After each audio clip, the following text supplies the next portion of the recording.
মানুষ বড়ই বিচিত্র প্রাণী। এই মানুষ যখন তার হাত খালি থাকে তখন তার চোখ স্বপ্নে ভরা থাকে।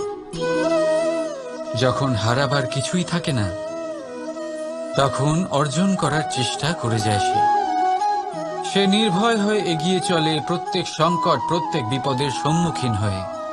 কিন্তু যখন হাত ভরে যায় তখন স্বপ্ন দেখাই বন্ধ করে দেয় সে। যা পেয়েছে তা যাতে হারিয়ে না ফেলে সেই ভয়, সংকট ও বিপদের সম্মুখীন হওয়া বন্ধ করে দেয়। সেই পথটাই ভুলে যায় যাতে চলে সে সাফল্য অর্জন করেছে। এটা অনুচিত। জীবনে যে কোনো পরিস্থিতি আসুক, যে কোনো অবস্থায় থাকুন, আহ্বানগুলোকে স্বীকার করুন। কারণ যদি আপনি সেই আহ্বান স্বীকার করেন তবেই আপনি এই সংসারকে কিছু দেওয়ার উপযোগী হয়ে উঠবেন। যদি সফল হন তাহলে এই সংসারকে নেতৃত্ব দিতে পারবেন, আর যদি অসফল হন তাহলে শিক্ষা পাবেন যে কি করা উচিত নয়। তাই জীবনে আহ্বান স্বীকার করুন, দুশ্চিন্তা নয়। রাধা রাধা। কেউ বলে জীবন খুব ক্ষণস্থায়ী, কেউ বলে জীবন হলো একটা সুন্দর স্বপ্নের মতো, আবার কেউ বলবে জীবন হলো এক কঠোর সত্য। কিন্তু জীবন আসলে কি? জীবন হলো আপনারই প্রতিবিম্ব, একটা দর্পণ। অর্থাৎ আপনি জীবনকে সেইভাবেই পাবেন যেরকম আপনি নিজেকে প্রতিপন্ন করবেন। যদি আপনি দর্পণের দিকে তাকিয়ে হাসেন তাহলে আপনি সামনে হাসি মুখী দেখতে পাবেন। এবার যদি আপনি গম্ভীর হয়ে থাকেন তাহলে আপনি একজন রুষ্ট ব্যক্তি দেখতে পাবেন। শেষে সবথেকে বেশি গুরুত্বপূর্ণ হলো আপনার চেষ্টা। আপনাকে সবসময় চেষ্টা করতে হবে যাতে আপনি নিজেকে প্রসন্ন এবং ইতিবাচক মনোভাবে রাখেন। এটা হলো আপনারই উত্তরদায়িত্ব, তাকে পালন করুন। এই মনকে প্রসন্ন রাখুন, এই সংসারকে সুন্দর বলে মনে হবে। আর এই মন প্রসন্ন হয়ে বলবে রাধা রাধা। এই বৃহৎ বৃক্ষকে দেখুন, অত্যন্ত শক্তিশালী বৃক্ষ। এটা সবারই প্রিয়। তা সে ছোট হোক বা বড়, বৃদ্ধ হোক বা জোয়ান, সবাই ভালোবাসে এই বৃক্ষকে। আর সত্যি বলতে এই বৃক্ষ সবাইকে সেবা করে, সবাইকে ফল দান করে, সবাইকে ছায়া প্রদান করে। দূর থেকে দেখে মনে হয় এর কোনো পরিচর্যার প্রয়োজনই নেই। কিন্তু একজন কুশল মালী এইভাবে ভাবেন না। তিনি সময় অন্তরে খুব খুঁটিয়ে এই গাছ নিরীক্ষণ করেন, দেখতে থাকেন। যদি কোনো এমন শাখা থাকে যা রোগগ্রস্ত তাহলে সেটা কেটে আলাদা করে দেন। যদি এমন কোনো শাখা থাকে যা মৃত তাহলে সেটা আলাদা করে দেন। আর এইভাবে উপযুক্ত দেখাশোনা করার কারণেই এই বৃক্ষ এইভাবে সুস্থ হয়ে থাকে, সতেজ হয়ে থাকে, সবার সেবা করতে থাকে। আপনাকেও নিজের সাথে সেটাই করতে হবে। নিজের জন্য আপনাকে একজন কুশল মালী হয়ে উঠতে হবে। রক্ষা করতে হবে নিজের শরীরের, নিজের মনের। আপনার শরীর যদি রোগগ্রস্ত হয়ে পড়ে তাহলে ওষুধ গ্রহণ করতে হবে। যদি এই মন কোনো এক কারণে বিচলিত হয়ে পড়ে তাহলে তার থেকে নিজেকে মুক্ত করতে হবে। আপনি যদি নিজের যত্ন নেন তবেই এই বৃক্ষের মতো হতে পারবেন, সেই বৃক্ষ যে সবারই প্রিয়, সবাইকেই সেবা করে। আসুন আমার সাথে ভালোবেসে বলুন রাধা রাধা। এই সংসারের সব থেকে গুরুত্বপূর্ণ তত্ত্ব কোনটা? প্রথম হলো সময়। জন্ম থেকে মৃত্যু পর্যন্ত এই যে সময়, এটাই তো হলো জীবন। দ্বিতীয় হলো জীবন, যাতে আমরা সময়ের সদ্ব্যবহার করি, শ্রেষ্ঠ থেকে শ্রেষ্ঠতর কাজ করার চেষ্টা করি।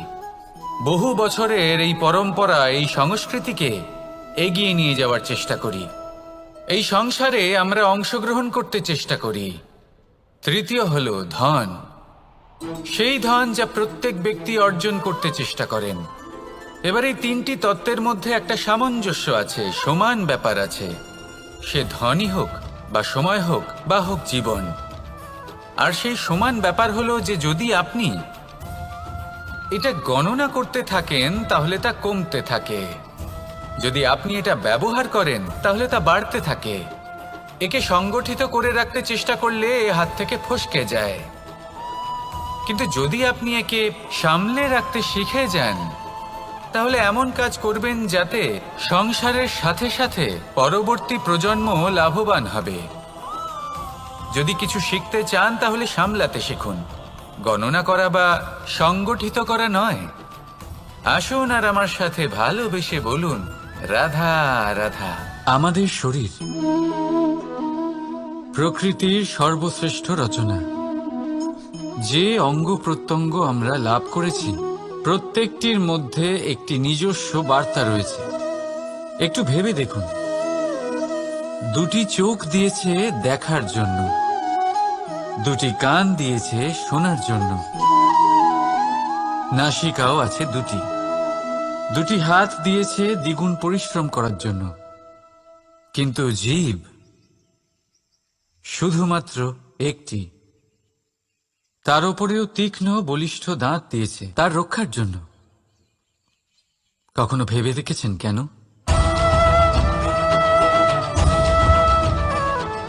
কারণ শব্দ আর শব্দের প্রয়োগ মানুষের সবচেয়ে বড় অস্ত্র, যার প্রয়োগ যত ভেবেচিন্তে করা যায় মানুষ তার জীবনে ততটাই উপরে উঠতে পারে। তাহলে মনে রাখুন, দেখুন, শুনুন আর বুঝুন বেশি, বলুন কম। রাধা রাধা। আমরা সকলে শক্তি অনুভব করতে চাই। এবার যদি আপনাকে জিজ্ঞেস করা হয় যে সবথেকে বেশি শক্তির অনুভব কোথা থেকে করা সম্ভব, তখন কেউ কেউ বলবেন পুষ্টিকর আহার গ্রহণ করলে, ব্যায়াম করলে, কেউ বলবেন ধন লাভ করলে, বন্ধুদের থেকে, পরিবারের থেকে, আদি ইত্যাদি। এইভাবে আপনি শক্তির অনুভব অবশ্যই করতে পারেন, কিন্তু সবথেকে বেশি শক্তির অনুভব যদি আপনি করতে চান তাহলে তা পাবেন শুধু একতার দ্বারা, সংগঠনের দ্বারা। যদি আপনাকে উদাহরণ দিই, নিজের এই হাতটাকে দেখুন, 5টা আঙুল রয়েছে। কোনো একটা বস্তুকে নিজের একটা আঙুল দ্বারা তুলে ধরার চেষ্টা করে দেখুন, বড়ই কষ্ট হবে। তখন আপনি বুঝতে পারবেন যখন এই 5টি আঙুল একত্রিত হয় তখন কোনো কাজ কতটা সহজ হতে পারে। এটাই হলো শক্তি, একতার। সব থেকে ভালো উদাহরণ যদি আপনাকে দিই তাহলে বাঁশি। এই বাঁশি থেকে অত্যন্ত মধুর সুর নির্গত হয় যা সবার মন প্রসন্ন করে দেয়। এই কথা সত্যি, কিন্তু এই বাঁশি আমি একটা বা দুটো আঙুল দিয়ে বাজাতে পারবো না। আমাকে প্রত্যেকটা আঙুল ব্যবহার করতেই হবে, তবেই এর থেকে মধুর সুর নির্গত হবে যা সকলকে প্রসন্ন করবে, ঠিক কিনা? ঠিক এইভাবেই যদি আপনি চান যে আপনার জীবনরূপী বাঁশি থেকেও মধুর সুর নির্গত হোক বা সবার মনকে প্রসন্ন করে তুলুক, তাহলে আপনাকেও জীবনে একতা নিয়ে আসতেই হবে। আপনি একাও কর্ম করতে পারেন, পথ চলতেও পারেন, সামনেও এগোতে পারেন, সাফল্যও লাভ করতে পারেন। কিন্তু যখন সকলে একসাথে এগোবেন, সেই পথে চলবেন, সেই কর্মই করবেন, তখন লক্ষ্যে অবশ্যই পৌঁছবেন, সাফল্য অবশ্যই লাভ করবেন। কিন্তু সেই সাফল্য এবং তার আনন্দর সংমিশ্রণটাই একটু অন্যরকম হবে। তাই জীবনে ঐক্যবদ্ধ হন, একসাথে মিলে এগোতে থাকুন আর আমার সাথে ভালোবেসে বলুন, রাধা রাধা। এই হলো বটগাছের একটা বীজ।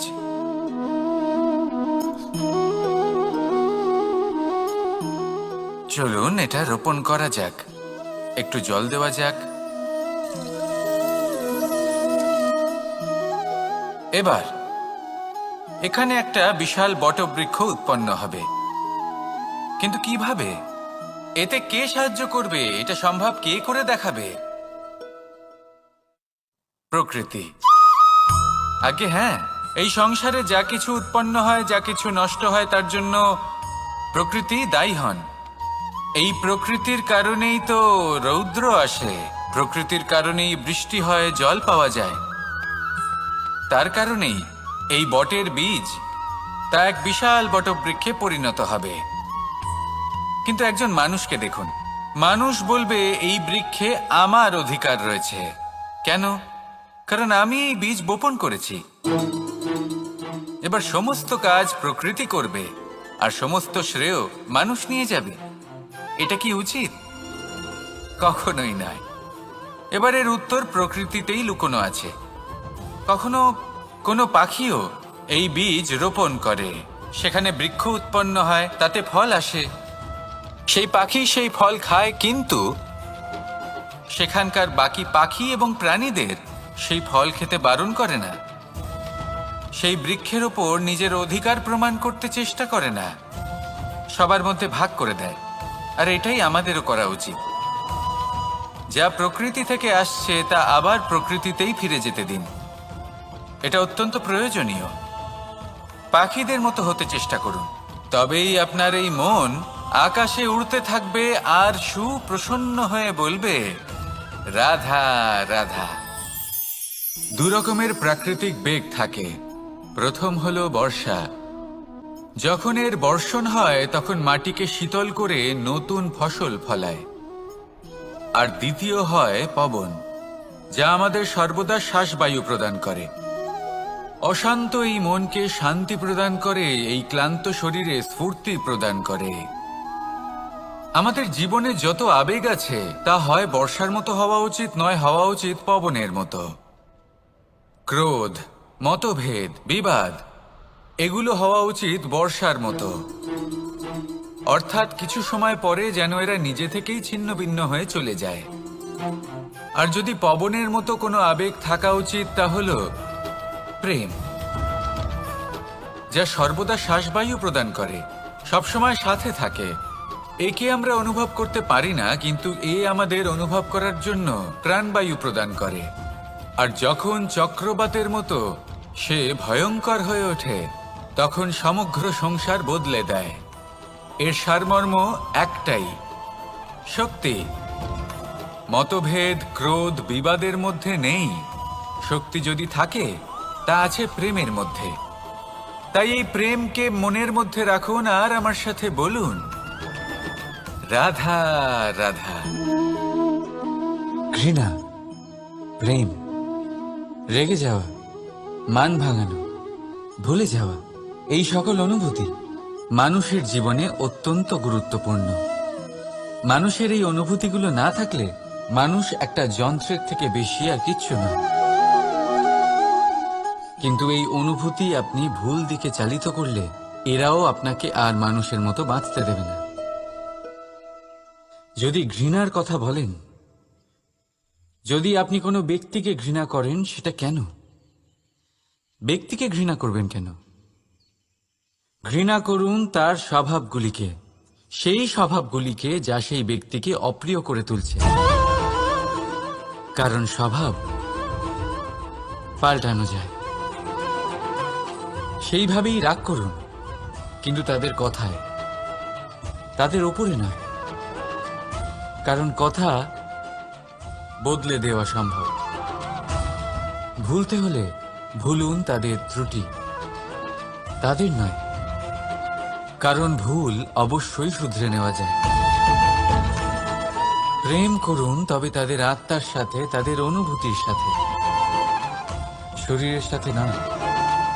কারণ শরীর হলো নশ্বর।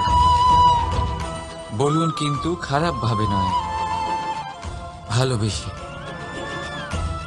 রাধা রাধা। মুঠো হাতের শক্তি বেশি, মুঠো খুললেই তা দুর্বল। তা এমন কি থাকা উচিত এই বন্ধ মুঠোয় যা লাখের সমান? মানসিকতা এবং স্বপ্ন। মানুষ জন্মগ্রহণ করে, তার মানসিকতা সময়ের সাথে উন্নত হয়।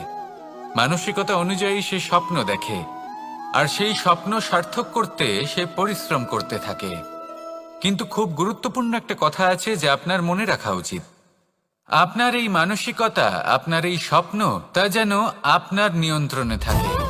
আপনার বন্ধ মুঠোয় যেন এর লাগাম থাকে, আপনি যেন এর প্রভু হন। যদি তা হয় তবেই আপনি লাভবান হবেন। যদি এরা আপনাকে নিয়ন্ত্রণ করতে থাকে, যদি আপনার মুঠো খুলে যায়, না পথ আপনার নিয়ন্ত্রণে থাকবে, না মানসিকতা থাকবে, না স্বপ্ন নিয়ন্ত্রণে থাকবে। আর যদি তাই হয় তাহলে আপনি আপনার ভবিষ্যৎ নষ্ট করে ফেলবেন। তাই নিয়ন্ত্রণ করতে শিখুন নিজের বিচার বুদ্ধি, নিজের মানসিকতা, নিজের স্বপ্নকে। নিজের এই স্বপ্ন পূরণ করুন আর আমার সাথে ভালোবেসে বলুন, রাধা রাধা। প্রত্যেক প্রাণী ভালোভাবে জীবন যাপন করতে চান, এটা তাদের স্বভাবে আছে এবং ভাবাটা অনুচিত নয়। কিন্তু একটা ভালো জীবনের গুরুত্বপূর্ণ অংশ কোনটা? বসবাসের স্থান, সেই স্থান যেখানে আমরা জীবন অতিবাহিত করি। এবার মানুষ ভাবতে পারেন যে একটা ভালো বাসস্থানের অর্থ কি? সেই স্থান যেখানে সহজে জল পাওয়া যায়, যেখানে শুদ্ধ বায়ু পাওয়া যায়, যেখানে আনাজ উৎপন্ন হয়। এটা জীবনযাপনের জন্য পর্যাপ্ত বটে, কিন্তু ভালো জীবন যাপনের জন্য আরও একটা কথা আপনাকে বুঝতে হবে।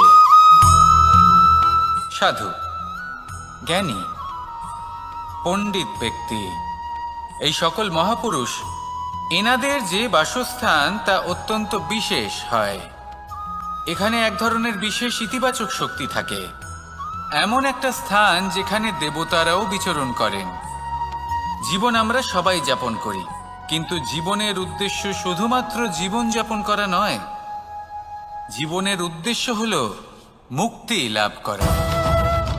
আর এই সকল সাধু, জ্ঞানী, পণ্ডিত ব্যক্তি, এই সকল মহাপুরুষ আপনাকে মুক্তির পথে নিয়ে যেতে পারেন। কারণ এরা হলেন সেই মহাপুরুষ যারা নিজেদের অন্তরের বিকার, অহংকার, ক্রোধ, বিদ্বেষ, এই সকল দোষগুলিকে ত্যাগ করেছেন, এদের ওপর বিজয় লাভ করেছেন। এমনই একজন ব্যক্তি আপনাকে মুক্তির পথে নিয়ে যেতে পারে।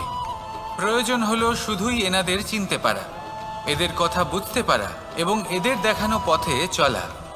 যদি আপনি এটা করতে পারেন, তাহলে এই মন প্রফুল্ল হয়ে বলবে, রাধা রাধা। বিগত দিনের কিছু কথা মনে পড়ে গেল, এক অদ্ভুত ঘটনা যা অমূল্য শিক্ষা দিয়ে যেতে পারে। বিষয় হলো যক্ষের সাথে যুধিষ্ঠিরের কথোপকথন। একবার যক্ষ যুধিষ্ঠিরকে জিজ্ঞেস করলেন, ওনাকে বললেন যে আমার কিছু প্রশ্নের উত্তর যদি আপনি দিতে পারেন, তাহলে আমি আপনার বাকি ভ্রাতাগণকে আবার জীবিত করে তুলব। সেগুলোর মধ্যে খুব গুরুত্বপূর্ণ আর কঠিন একটা প্রশ্ন ছিল, এই সংসারে সব থেকে শ্রেষ্ঠ আশ্চর্য কোনটি? এই প্রশ্ন আমি আপনাকে জিজ্ঞেস করছি। এবার কেউ বলবেন স্বর্ণ দ্বারা নির্মিত লঙ্কা, এটি হলো সংসারের সব থেকে বড় আশ্চর্য। কেউ বলবেন বরফে ঢাকা সেই পর্বত যা আকাশ স্পর্শ করে। কেউ বলবেন সেই সমুদ্র যার গভীরতা মাপা অসম্ভব ব্যাপার। কেউ বলবেন সেই বায়ু যা আমরা দেখতে পাই না, কিন্তু তা আমাদের জীবন দান করে। সংসারের সব থেকে বড় আশ্চর্য কি, সেই প্রশ্নের উত্তর যুধিষ্ঠির দিয়েছিলেন, আর তা ছিল শ্রেষ্ঠ উত্তর এবং উচিত। উনি বলেছিলেন যে সংসারে প্রতিদিন কোনো ব্যক্তি জন্ম লাভ করেন আর কোনো ব্যক্তি মৃত্যুও লাভ করেন। এবার এই কথাটা সবাই জানেন, সবাই বোঝেন যে যখন জন্মেছি তখন কোনো একদিন আমিও অবশ্যই মৃত্যু লাভ করব। এবার যখন এই কথা প্রত্যেকটা মানুষ জানেন, তখন কেন প্রত্যেক মানুষ এই চিন্তায় থাকেন, এই নিয়ে কষ্ট পান, এই নিয়ে ব্যাকুল হয়ে থাকেন যে উনি একদিন মৃত্যু লাভ করবেন, তার থেকে দূরে পালাতে চেষ্টা করেন? বলেন যে আমি মৃত্যু লাভ করতে চাই না। কেন? যেখানে কোনো না কোনো দিন এটা অবশ্যই হবে। এ হলো ব্রহ্ম সত্য। এই যে ব্যাকুলতা, এই ভয়, এই যন্ত্রণা, এই চিন্তা তার মনকে বাঁচতেই দেয় না, এই জীবন অনুভবই করতে দেয় না। সেই জন্য এই চিন্তা, ব্যাকুলতা, ভয়, এসবের কি লাভ? কোনো লাভ নেই। সেই জন্য যতক্ষণ জীবনযাপন করছেন, প্রত্যেক মুহূর্ত যেন শ্রেষ্ঠ হয়, আনন্দময় হয়, প্রেমের দ্বারা পরিপূর্ণ হয়, সেই চেষ্টা করুন। চেষ্টা করুন যাতে আপনি যে কাজ করছেন তার দ্বারা যেন অন্যের মঙ্গল হয়। এই প্রচেষ্টাই আপনার জীবনকে প্রসন্নতা আর প্রেম দ্বারা ভরিয়ে তুলবে। এই মন সুপ্রসন্ন হয়ে বলবে, রাধা রাধা। এই পুকুর দেখছেন আপনি? বাচ্চা, বৃদ্ধ, যুবক, যাকেই আমি জিজ্ঞেস করব এটা কি, সবার উত্তর সেই একই হবে। উত্তর তখনই বদলাবে যখন প্রশ্ন এটা হবে যে আপনি এই পুকুরে কি করতে চান। কেউ বলবে আমি এমনি এর পাড়ে বসে এই জল স্পর্শ করে ঠান্ডা হাওয়ার আনন্দ অনুভব করতে চাই। কেউ বলবে আমি এই পুকুরে সাঁতার কাটতে চাই। কেউ বলবে কাগজের নৌকা বানিয়ে আমি এতে ভাসিয়ে দিতে চাই। কেউ বলবে আমি মাছ ধরে নিজের জীবন যাপন করতে চাই, ইত্যাদি ইত্যাদি। আপনাকে একটা কথা বলে রাখি, আমাদের জীবনও এই পুকুরেরই মতন, একই রকম। কিন্তু আমরা এই জীবন নিয়ে কি করব সেই সিদ্ধান্ত আমাদের। এই পুকুরে আপনি মুক্তও পাবেন, আবার পাঁকও পাবেন। যদি আপনি মুক্ত পেতে চান তাহলে এই পুকুরের গভীরে আপনাকে যেতে হবে, ততটাই চেষ্টা করতে হবে যতটা করলে আপনি সেই মুক্ত অর্জন করতে পারবেন। না হলে শুধু পাঁকে হাত পড়বে। তাই যা আমি সর্বদা বলে থাকি, সিদ্ধান্ত আপনার। রাধা রাধা। এই সংসারের সব থেকে বড় সুখ কি? কেউ বলবেন নিজের লক্ষ্য প্রাপ্ত করা, কেউ বলবেন ধন উপার্জন করা, কেউ বলবেন নিদ্রাই সব থেকে বড় সুখ, কেউ বলবেন রাজ্য লাভ করা, আবার কেউ বলবেন মাতার হাত থেকে খাবার খাওয়া, আদি ইত্যাদি। কিন্তু যদি সত্যি কথা বলি, এই সংসারের সব থেকে বড় সুখ হল সেবা করা। কখনো কাউকে সেবা করে দেখুন। এই সেবা দ্বারা অন্য কোনো মানুষের আশীর্বাদ লাভ করাতেই সুখ রয়েছে। আপনার সেবা ভাব দ্বারা যখন কোনো মানুষ নিজের অন্তরাত্মা থেকে আপনাকে আশীর্বাদ করে, তার থেকে বড় সুখ আর কিছুই নেই। কারণ প্রত্যেক মানুষের মধ্যে ঈশ্বর বাস করেন। নরের সেবাই হলো নারায়ণের সেবা। নিষ্কাম সেবা করাই হলো সব থেকে বড় সুখ। তাই নিজের অন্তরে সেবার এই ভাব জাগ্রত করুন।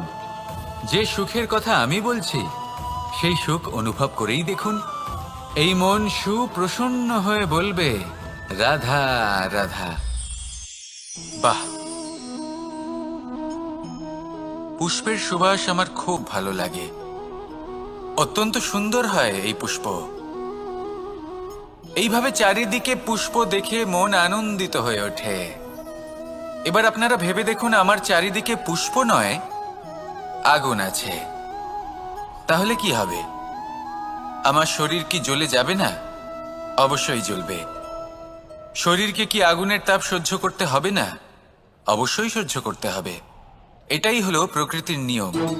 এই নিয়ম কিন্তু আমরা সবাই জানি, কিন্তু আমাদের মধ্যে বেশিরভাগ মানুষ এই বিভ্রান্তি নিয়ে বাঁচি যে এই যে প্রকৃতির নিয়ম, তা আমার ওপর প্রযোজ্য নয়।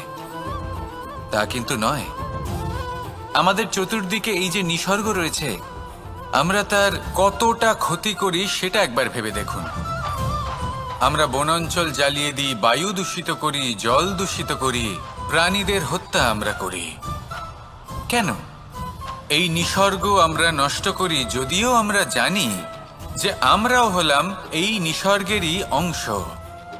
এবার দেখুন, শরীরের কোনো অংশে যদি আগুন ধরান, আস্তে আস্তে সমস্ত শরীরও জ্বলে যাবে।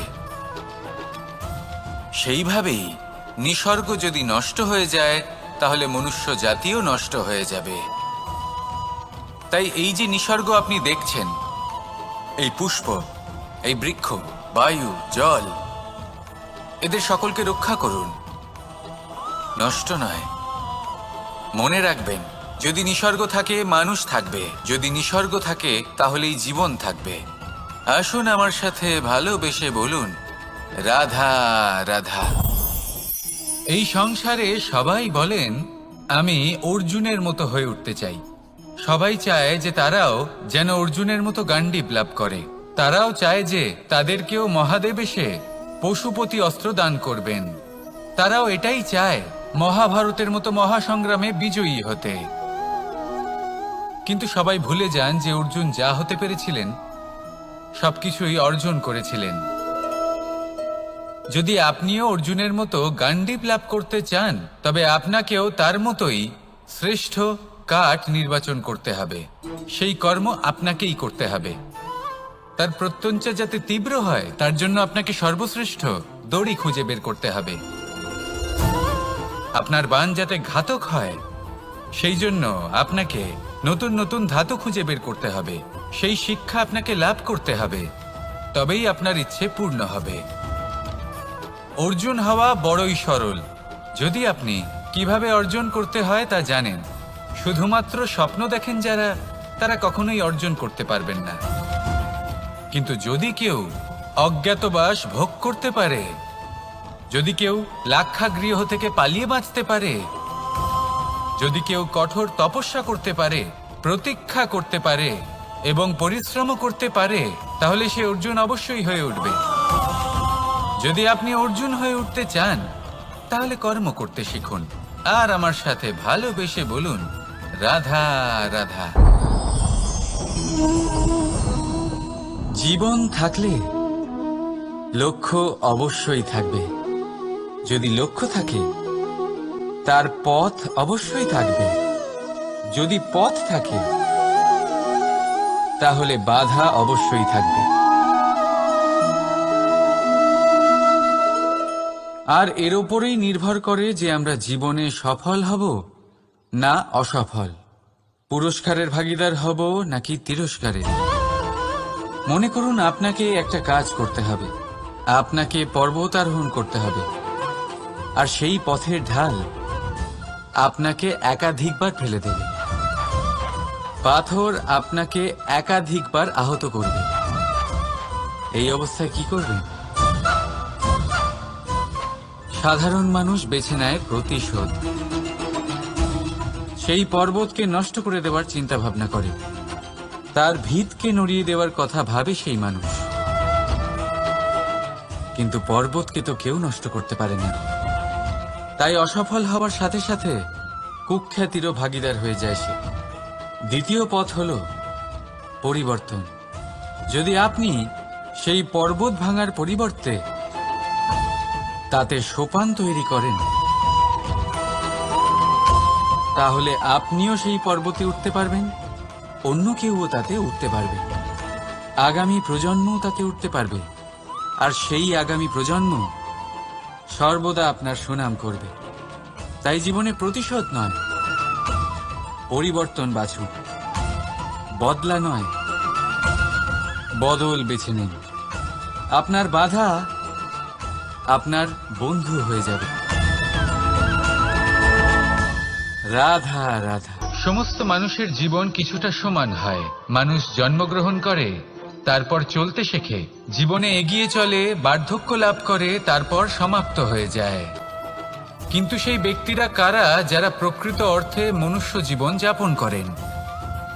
এনারা হলেন সেই ব্যক্তি যারা পড়ে গেলেও আবার উঠে দাঁড়ানোর চেষ্টা করেন, নিজের ভেঙে পড়া অস্তিত্বকে আগলে নিয়ে আবার একটা আকার দেওয়ার চেষ্টা করেন, ভগ্ন আশাকে আবার একটা নতুন দিশা দেন। অসফল হওয়ার পরেও থামেন না, আবার এগোতে থাকেন। অসফল হওয়ার পরে যদি আপনি থেমে যান তাহলে সাফল্য আপনার সামনে অপেক্ষা করে, কিন্তু আপনি তা দেখতে পান না। তাই জীবনের সংঘর্ষে অংশগ্রহণ করতে শিখুন। জীবনের সংঘর্ষ থেকে পালাবেন না। আসুন আমার সাথে ভালোবেসে বলুন রাধা রাধা। একবার একটা শেয়াল বনে বিচরণ করছিল। ও একটা ছোট্ট শাবক দেখতে পেল। ও ভাবলো আজ একেই আমি খাবার হিসেবে গ্রহণ করব। আশেপাশে দেখলেও কেউ দেখছে না তো, কেউ ছিল না, আর সেই শাবকের ওপর আক্রমণ করল, যা হলো একটা ঘোর অপরাধ। বনের নিয়ম অনুসারে আপনি কখনোই শাবকের ওপর আক্রমণ করতে পারেন না। তারপর এই খবরটা যখন রাজা সিংহ জানতে পারলেন, সভার আয়োজন করলেন। কিন্তু সেখানে শেয়াল বলল, আমি তো এরকম কিছু করিনি। কিন্তু যদি আপনি এরকম বলেন, কোনো প্রমাণ দিন, এর কোনো সাক্ষী আছে? তখন রাজা সিংহ পেঁচাকে ডেকে পাঠালেন, যে সেই মুহূর্তে বৃক্ষের শাখার ওপর বসেছিল। সে সব কিছু দেখেছিল। পেঁচা সব সত্যি কথা বলল, আর শেয়ালকে মৃত্যুদণ্ড দেয়া হলো। এবার এই কাহিনী আমি আপনাকে কেন শোনালাম? কারণ মানুষও কখনো কখনো এরকম কর্ম করেন যা শিয়াল করেছে। এটা ভাবেন কেউ দেখছে না, যখন আমি অনুচিত কর্ম করতেই পারি। কিন্তু না, আপনি যাই করুন না কেন, কেউ না কেউ অবশ্যই তা দেখছে। কোনো ব্যক্তি না হলেও কোনো প্রাণী, না হলে কোনো যক্ষ বা দেব বা প্রেত। যদি এনারা কেউ না দেখেন, তাহলে ধরিত্রী মাতা দেখেন, যেখানে দাঁড়িয়ে আপনি সেই কর্ম করছেন, তাই না? তাই একটা কথা সবসময় মনে রাখবেন, কে দেখছেন কে দেখছেন না সেই বিষয়ে ভাবা ছেড়ে দিন। এটা খুব সহজ কথা। আপনি যদি উচিত কর্ম করেন উচিত ফল পাবেন, যদি অনুচিত কর্ম করেন তাহলে আপনি অনুচিত ফল অবশ্যই পাবেন। সেই জন্য উচিত পথে চলতে থাকুন, উচিত কর্ম করতে থাকুন, আর আমার সাথে ভালোবেসে বলুন রাধা রাধা।